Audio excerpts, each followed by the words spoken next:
ज्यावेळी मी धनंजय मुंडेला भेटली होती, त्यावेळी धनंजय मुंडे फक्त एक स्टुडंट होता. पुराना घर बघा, एक टूटा-फूटा किरायाचं घर होतं त्यांच्या. ज्यावेळी मी त्यांना भेटली होती. महिला जरी स्वतःच्या हक्कसाठी लढतीये, तर ती पैशासाठी लढतीये.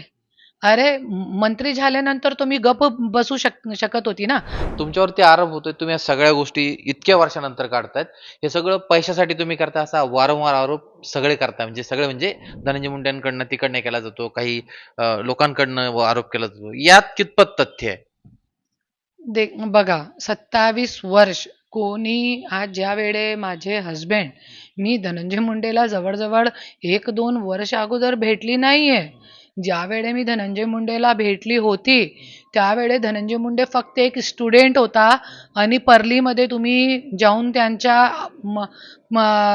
पुराना घर बघा, एक टूटा-फूटा किरायाचं घर होतं त्यांच्या. ज्यावेळी मी त्यांना भेटली होती. आणि कशाची पेशाची गोष्ट करताय. एक महिला जरी स्वतःच्या हक्कसाठी लढतीये, तर ती पैशासाठी लढतीये. अरे, मंत्री झाल्यानंतर तुम्ही गप्प बसू शकत होती ना. राजश्री सारखी.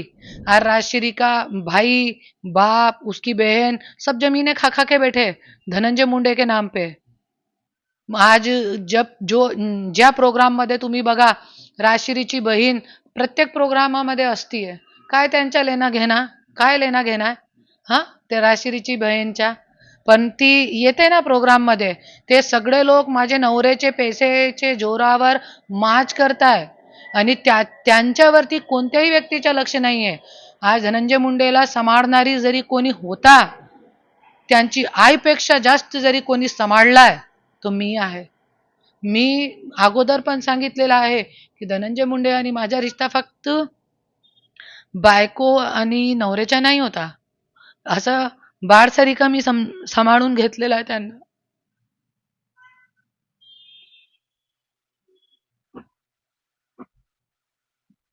आता पण कौटुंबिक न्यायालयाने म्हटलं आहे, म्हणजे त्यात युक्तिवाद सुरू असताना म्हटलं की मुलं स्वीकारतो. त्यांनी मुलं पण स्वीकारले आहे. मग फक्त आता मुद्दा राहिला तुमचा. आता यापुढची भूमिका तुमची काय असणार आहे? कारण की आता त्यांनी तर मुलांचा स्वीकार केलाय, मुलांचं शिक्षण पण करताय असं समजतंय, समोर माहिती येते.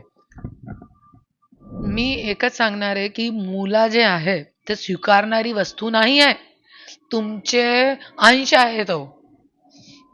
ज्या मुलगेसाठी तुम्ही 15-15 बच्चे अबॉर्शन करून घेतलेले आहे. एक मुलगा पाहिजे. काय तुमची पद्धत आहे? कुठले तुम्ही शिक्षित आहे? 5 जनरेशनमध्ये तुम्ही एक मंत्री आहे, तरी पण तुमच्या डोक्यात जे आहे ते मुलं आणि मुलीमध्ये पक्षपात करणारा होता. तरी पण आज इतका कष्ट करून तुम्हाला मुलगा दिला, तरी पण आज मुलगीची काय अवस्था आहे? मुलगा बेरोजगार बसलेला आहे घरामध्ये.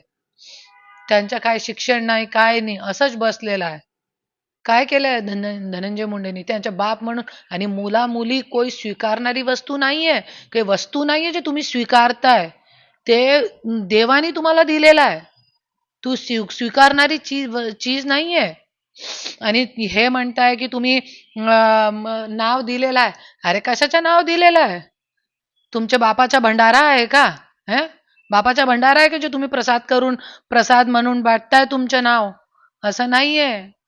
असं काही बाटण्याची चीज नाहीये, वस्तू नाहीये.